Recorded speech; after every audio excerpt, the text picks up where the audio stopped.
Hi, it's Michelle from My Purse Strings, and I'm going to show you this new rower that was just sent to me from Merach. And I just tried it out with the Peloton app.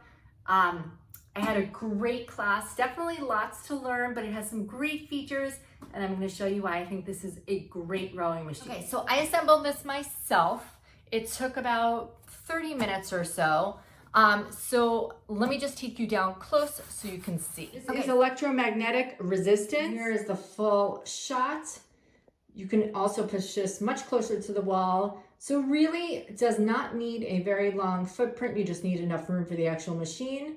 But for storage, really small. Okay, so it has this nice seat, very, very cushiony, contoured seats, foot pedals right here, adjustable straps. Here's the handles, which is really cushioned. This is the device holder. It has a really nice grip, and this also moves front or back. You can use it with an iPad, Android phone, whatever device you want. There is a power cord, which I did not see at first, so I'm glad I found that. And let me just show you where it plugs in. Okay, so right under here by the wheel is the plug-in console here. It is plugged in, and it goes all the way to a resistance of 16.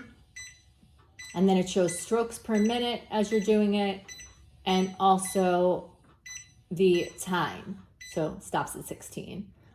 There is an app, which I have not tried yet, but you do get an app when you get this rower. Okay, there are wheels right here in the front. There it is against the wall. I'm going to show you, it really does not come out very far. Really everything you need to get started on a rowing program.